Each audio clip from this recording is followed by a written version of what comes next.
The date is March 20th, 2024. Four men walked into an Atlantic City casino restaurant and took a photo, marking the start of a plan to steal over $1 million, not from a casino, but from the NBA's biggest partners. DraftKings. The plan wasn't to fix a score or throw a game. It was to manipulate a French NBA center named Jontay Porter's stats and cash in on it. But things obviously didn't turn out well. The NBA has leveled a lifetime ban on the Toronto Raptors' Jontay Porter. But it was the gateway into what many are calling the biggest sports scandal of the 21st century, involving the FBI. The FBI led a coordinated takedown. Murderers turned gamblers, and the New York Italian Mafia. Now, the question is, as always, how did we get here?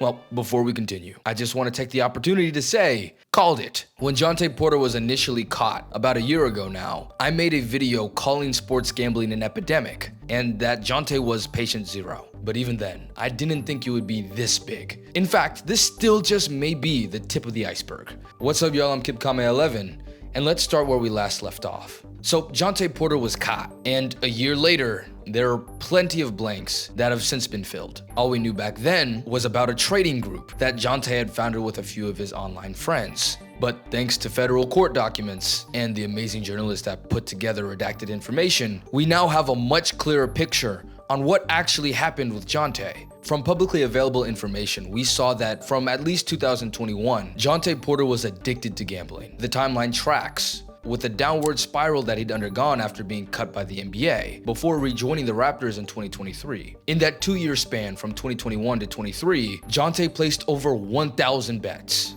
worth millions of dollars. And during that gambling spree, he came across one Amara Wade. How it happened, we're not sure of, but we know that they came in contact, and most likely because of the fields that Awade found himself in. You see, Awade is a prime suspect in at least 2 of the 3 cases being investigated by the FBI, and an organizer of rigged poker games happening in New York City that got Chauncey Billups arrested. And the last time he was in the public eye was for stealing money from a homeless woman to fund gambling trips. He's also involved, of course, with sports gambling. According to court records, Jontay found himself in significant debt to Awade with no good way to pay it off. Although he'd made a good amount in trading, his NBA contract was barely a sixth of league minimum at $400,000. And considering what I've learned about Jontay through my research, I can all but guarantee you that his debt was at least 6 figures. We're now going to call upon the wisdom of former Mafia boss Michael Franzese, who's got a setup that only a former mobster could really have, man. Athletes are easy prey. They get themselves in trouble, they owe a debt, and they got to do whatever they got to do to get out of it.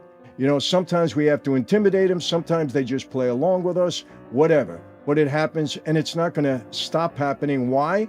Because today, athletes have more access to gambling than they did in my day. And that's exactly what happened. Mired in debt, Jontay was, per court records, threatened to do a special or withdraw from games early in order to make sure a prop bet under was hit. Quick side note for those who don't know, a prop bet is essentially, is Shea gonna get over or under 30 points? If you bet on him getting over 30 points, you think he's gonna get 35, that's you betting on the over. If you think it's gonna be lower, like 27, then that's you betting the under. Okay, let's get back to it. And if the under didn't hit, Jontay texted, then it's up. And you hate me, and if I don't get you 8K by Friday, you're coming to Toronto to beat me up. Now, I'm still debating if this was a feeble ploy to take some of the blame off of Jontay in case they got, quote, hit by a Rico, or if it was a legitimate threat. But regardless, what matters is that Jontay pretended like his eye was hurting after playing for 3 minutes and benched himself. His career is already benched, not for injury, but for integrity. Why? Speaking of integrity, let's take a brief pause now to reckon with the kinds of characters that we have in this story. Out of everyone that'll be mentioned from here on out, Jontay probably has the most integrity. From my research, I find Jontay to be a well-meaning but obsessive guy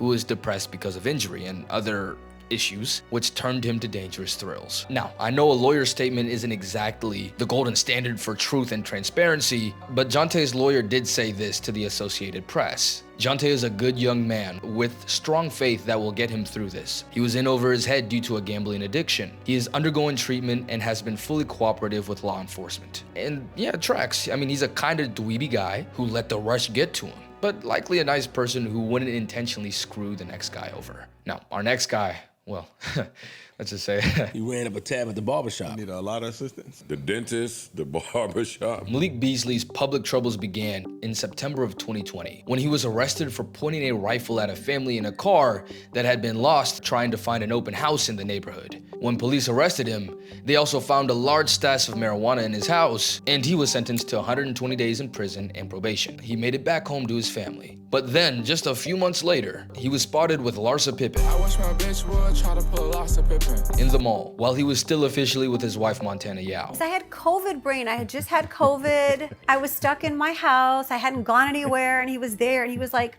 on me, you know, like, let me see you, let me come see you, let me come see. Montana, who, by the way, Malik had gotten in a fight over with NFL player Sua Cravens back in 2019 for reasons not published. But using my YN know-how, it's pretty obvious that Malik thought that his wife was cheating on him. Per Sua, there was no cheating. Montana and I hung out years prior to her and Malik even starting to date. He then said Malik brought that up onto himself. He got beat up for no reason. Did he get beat up? I don't know, but this is enough evidence, I'd venture, to frame Malik Beasley as an impulsive guy who doesn't exactly make the greatest decisions. Now comes the double whammy. After the incident with the gambling investigation came out, a flurry of other financial issues also came out the woodwork, namely him being a complete and utter scammer. It was revealed, first of all, that he had taken out a $650,000 cash advance from a sports management firm that was handling his NIL in advance, for a player making over $15 million a year. They had given him the advance in 2023, but Malik fired them this year, 2025, without paying back all the money. Per the court documents, in the ensuing weeks following Beasley's termination, the company made several attempts to collect the full amount of the marketing advance, but received a little more than drips and drabs of sporadic payments and vague promises to repay the balance over time. Oh, no, I got you.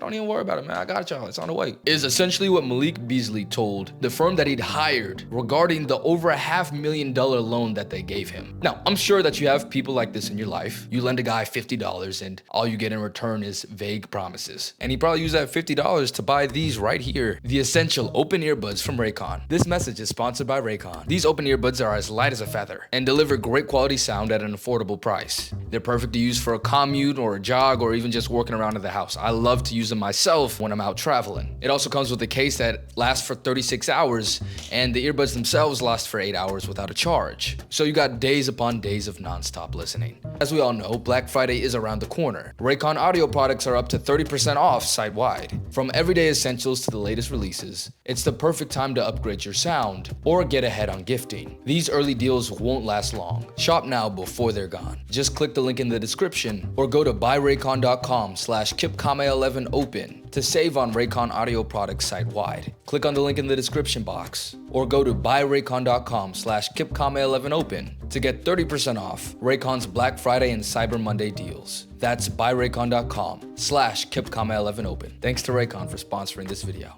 Now, where were we? Oh yeah, dude who won't pay you back $50. That's Malik Beasley. And of course, like these people you know in your life, it's never just you. Same here. While Malik had accepted that $650K cash advance, he was already in debt from another loan that he took out a year prior. There's a company called South River Capital that literally loans money to athletes for the short term. That's their thing. Beasley's lawyer claims it's very common for professional athletes to go to third-party lenders and get advances on contracts. It's part of the business of professional sports. Many of these lenders are predatory and charge extremely high interest rates. Regardless, South River sued Malik for $5.8 million in 2022. But that's not all. In 2024, Malik Beasley signed on to another loan called a bridge loan, which is another high-interest short-term loan, where he put up not only his then $6 million contract that year as collateral, but his future earnings as well. So just so that y'all are keeping track at home, Malik in the past 3 to 4 years has made nearly $40 million, but has accepted 3 short-term loans. The lawyer says that this kind of thing is common, but really, if you're making 40 M's, what the hell do you look like taking out short-term high-interest loans? But it keeps getting worse. To top it all off, Malik has had multiple lawsuits against him concerning unpaid rent, barbers, and dentists. He owed $14K in rent this March. The building sued and it was dismissed. He paid it off. But just a few months later in June, he got sued again by the building for not paying $7,000 in rent. $7,000. Malik's barber also sued him for $26K, which the barber won. And his dentist from back in Minnesota sued him for $35,000. And all of this is coming because he couldn't pay all of these parties, in total $100K. Less than the NBA would fine you for 4 DX chops. Less than the amount of money that Malik would have been making before halftime in his heyday. I think we can all say, just like someone who was close to Malik's teammates said when he heard about the gambling, "He's a dumbass. I believe everything." Now, speaking of Pablo Torre, who did some research with Amin Al-Hassan and Tom Abastro, we find ourselves a very interesting thread between Malik Beasley and a familiar face. So there's a whole deep dive that they do, which I very much recommend, where they find some random guy on Twitter who claimed to know before everyone else that Malik was getting targeted by the feds. The guy's name is Moose, which is short for Mustafa, and he happens to be the cousin of Amar Awade, the very same guy who got Jontay Porter caught up. Now, there's gonna be a bit of speculation right here because all the details haven't been fully released, so please forgive me. But it looks like Malik Beasley most definitely, certainly got into a gambling habit at some point, and just like with Jontay, Awade was able to get in contact with Malik. From there, Malik was able to place bets through Awade, and eventually, because it just makes too much sense, either Beasley got into some crazy debt or he was looking to make a quick buck. Remember, at this time, he was playing on a minimum contract and then a $6 million salary with the Pistons, which was a significant pay cut, as Pablo and the other guys had mentioned. Between paying child support with Montana, which he'd had another baby by after the whole Larsa Pippen thing, funding probably, I don't know, IG baddie lifestyles, and, you know, the multiple loan settlements that he was responsible for, he needed some extra cash. And just like clockwork, the Awade syndicate now told Malik the easiest way to make some money. Just smudge up the stats a little bit. Now, the NBA got flagged for a certain game where there was unusual betting interests on Malik getting the under on rebounds, but it failed. He kind of smashed the over on that. The line was 2.5 rebounds, yet he got 6. But that shouldn't be enough for him to have the feds on his trail. There's something deeper here. I mean, we can see the dots, but we don't exactly know how they connect yet. That is not the case for Terry Rozier. From what the feds have given us for information, it's pretty clear that Terry was going to leave a game early on March 23rd against the New Orleans Pelicans. He told his childhood friend De Niro Laster that he was only going to play a few minutes, and De Niro sold that information to someone the feds list as a Floridian co-conspirator, ex-NBA player, and a Mississippi man by the name of Marvez Fairley, who, in 2018, was accused of murder. Now, before we continue with the story, let's introduce yet another unsavory character in our web of crime. This is Shane Hennon, the man publicly implicated in all 3 of the Jontay Porter, Terry Rozier, and Chauncey Billups cases. One of the first times his name entered the public record was in 2009, due to an argument with a former college basketball player. The player had accused him of cheating in a private card game, and it escalated into a fight, which ended with Shane Hennon stabbing the player in the neck with a box cutter. He was arrested, then released on a $25,000 bond. Then, not even 2 weeks later, Hennon was pulled over on a DUI stop where he failed 4 sobriety tests. He was arrested, then released. And get this, later that day, in the evening, the feds ran up on him at a Wendy's parking lot with charges of selling cocaine, worth 10 years minimum in federal prison. On top of the stabbing incident, Hennon was looking at 13 to 15 years in jail. So what did he do? Well, let's take a look at the transcript between him and the judge. By the way, I attended his indictment at the Eastern District Court of New York, where I had a very brief conversation with him. He asked me the time. And let me tell you, and if you watch Pablo's thing, you'll see it too. He sounds like Joe Pesci, so I'm gonna do a Joe Pesci voice. Stay with me. This is Judge. When you got arrested, did you agree to cooperate quickly? Yes. How quickly? That day. I almost had it. For stabbing a guy in the neck and selling at least 5 kilos of cocaine, Hennon got 2 years and 12 weeks in prison. He also, while his case was pending, was given $800 by the feds to travel to Detroit in order to meet with a cocaine supplier. He's a rat! Not only is he a rat, but illegal gambling is all that he knows. The very first time he was arrested was when he was 20 years old, almost 20 years ago. And it was for rigging a dice game in a hotel room. Once Hennon got out of jail for drug dealing and aggravated assault, he allegedly started work with his grandfather as a sales representative in Florida. But in actuality, he started sports betting. Sugar Shane, as he's known, ran up casinos. His moniker on the web is Best that ever did it. and since 2020, he's gambled from what he's made publicly available over $2 million. The Rivers Casino in Philadelphia called him their top bettor for years. And if you need any idea of the type of mentality that this guy has, let's read a testimony on his Instagram. I'm gonna spare y'all from the voice this time. I've been rich and broke 1,000 times since I was 16 when I started doing this. When I gamble, I don't look at money as money. I look at it as bullets, and as long as you got bullets, you always got a shot.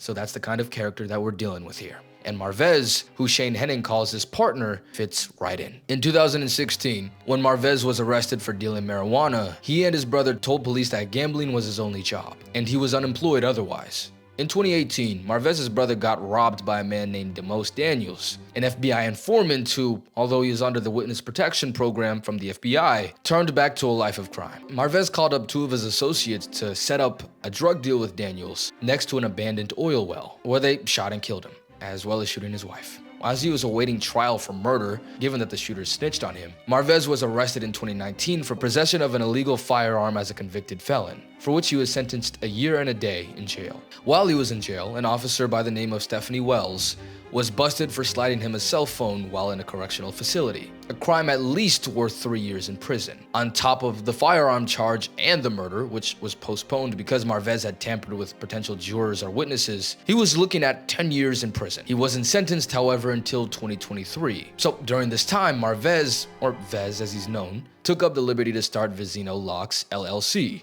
a sports gambling account that sold locks. Self-explanatory. He did pretty well for himself, hosting functions with Boosie, a sign that you've made it in the Black American South, and even started a podcast. Is it cheating if your partner only had oral sex, or is it just half a crime? Whoever sent this topic in was a woman. In 2024, he was given a recommendation of a 15-year suspended sentence, meaning he didn't get any jail time. So he kept on, of course, maintaining his company. He even partnered with his own bookmaker, something that's illegal in Mississippi, but, you know, hey, it's business as usual. Business, by the way, which included buying NBA insider information for up to $100,000, which is what he paid Terry and his friend De Niro for the info on the March 23rd game. Once De Niro gave Marvez the information, Marvez then passed it on to Shane Henning, who then placed bets worth $61,200 on Rozier's unders. Timothy McCormack and Bruce Pham, also involved in the Jontay Porter case, were listed as placing $41,000 worth of bets in New Jersey. Overall, among what was listed with the feds, there were nearly $200,000 worth of bets placed on Terry Rozier's unders that night, with all kinds of co-conspirators, some of which included Terry's and De Niro's relatives, who, from my understanding, were hired by De Niro to even up the trading volume by placing $4,000 worth of bets after March 23rd on Terry Rozier's overs to, you know, kind of throw off the trail. But of course, that didn't work. The feds knew everything, right down to Marvez Fairley driving to Philly to collect the winnings from Shane Henning, and then De Niro Laster picking up the winnings from Marvez and dropping them off and counting them at Terry Rozier's residence. Now, this is a case that was bigger than just the Heat and the Raptors. The Lakers, Magic, and Trailblazers were also involved. But before we continue, there's, yes, another character we need to address. Eric Spook Ernest, a St. Louis native with affiliations with the Black Mafia family of Detroit, Michigan, and a felon since the age of 17. He's also apparently a longtime friend of Chauncey Billups, dating back almost 20 years. In wiretaps concerning a St. Louis drug bust, which ended up with over $1 million seized, the phones caught Ernest boasting about having connections with NBA players and other famous athletes. I will not mention their names, but they played some dice in Las Vegas with some pretty claim them, yeah, serious NBA stars back in the day. Right. They would talk about it on the phone, but one of whom was, of course, Chauncey Billups. But according to Thomas Sawyer, a federal drug officer who had worked on Ernest's case, everyone that Ernest knew were high-profile athletes, about as high as you can get. In 2007, Ernest was sentenced over 12 years in prison for drug dealing and money laundering. Just 2 months after he was released, in April of 2019, Eric Ernest and Chauncey Billups were participating in rigged poker games in Las Vegas. Now, I want to take the time here to make a point about NBA players. They love to gamble. What do you like about gambling? Well, winning.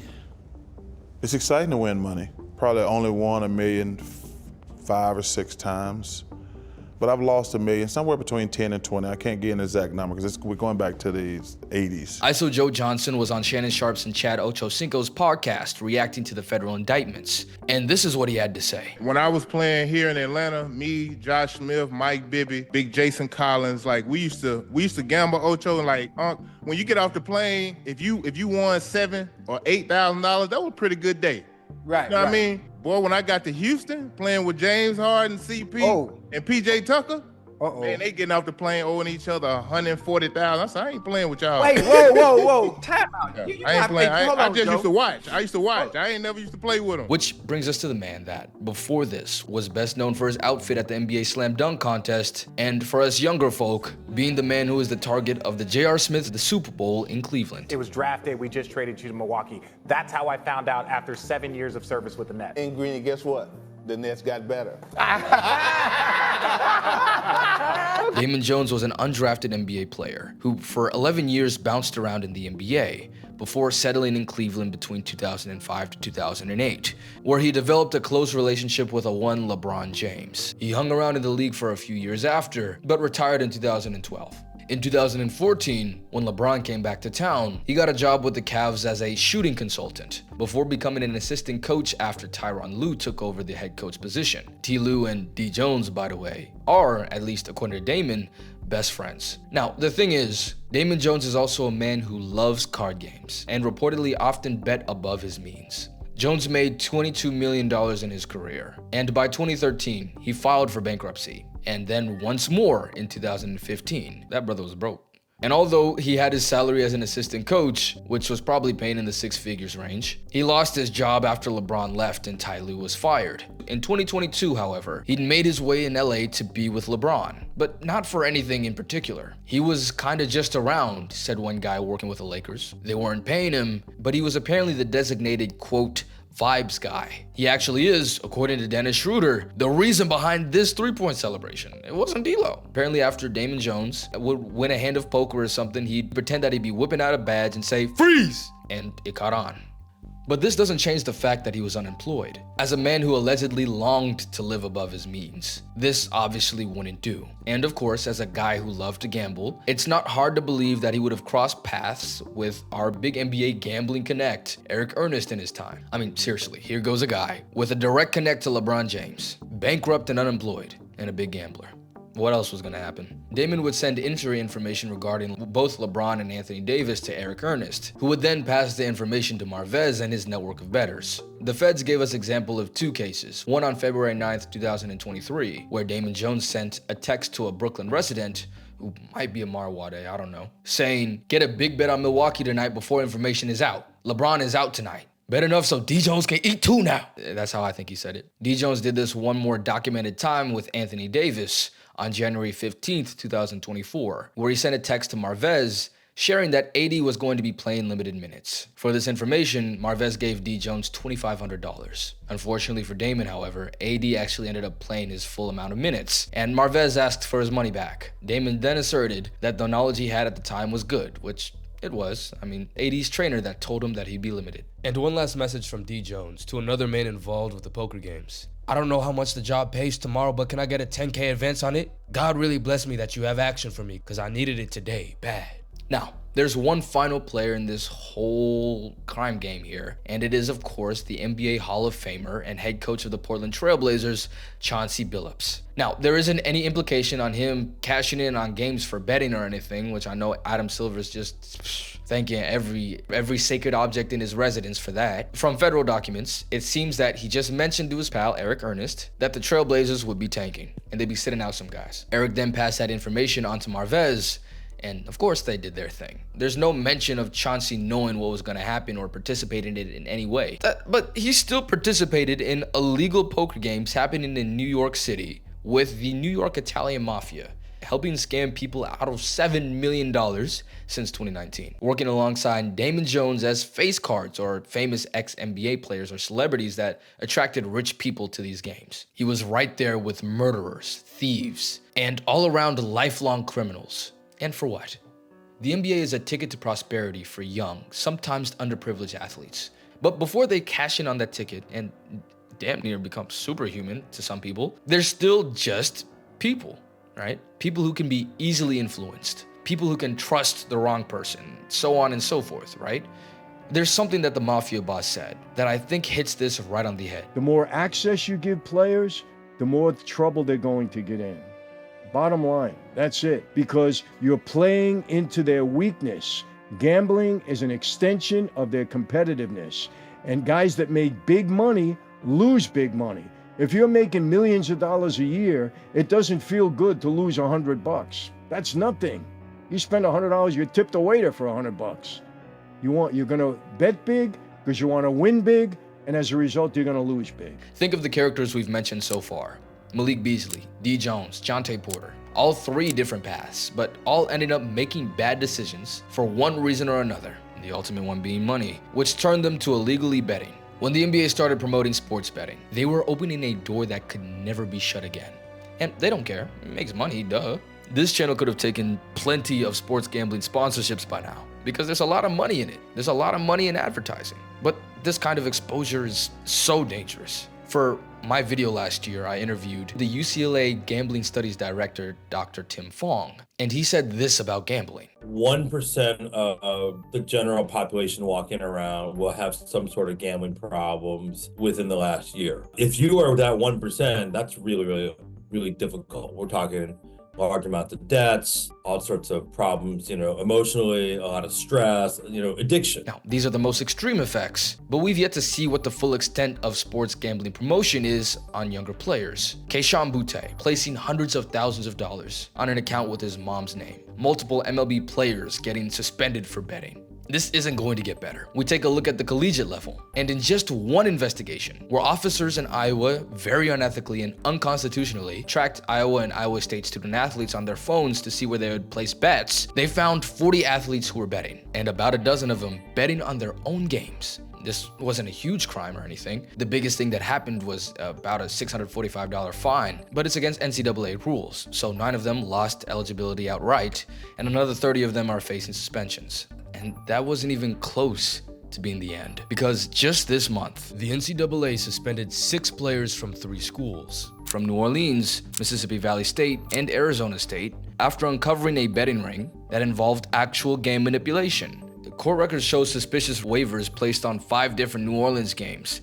Games where the team went a total of 1-4. The 3 players involved were caught conspiring to throw games, and during these 5 games, they scored less than half of their season averages. Players from Mississippi Valley and Arizona State were also caught feeding insider information to bettors, and it goes even further. Eastern Michigan, Temple, and North Carolina A&T were all swept up by the same betting patterns. Players wagering on or against their own teams, and sharing information with the same circle of outside bettors. And that circle, according to multiple federal documents, connects back to Shane Hennon and Marvez Fairley. Yeah, that's right. It's not just the pros, it's the kids too. So when you're showing DraftKings, FanDuel, whoop-de-woo over and over and over again, before these pros become pros, you're ingraining them with patterns that are very hard to break. And they end up with violent drug dealers like Fairley and Hennon. And what's the NBA doing about it? While their players are under federal investigation and the sanctity of the game of basketball as we know it is threatened, they're tightening up injury reports. This isn't going to be the last time I talk about this. Sub for more. And as always, thanks for watching.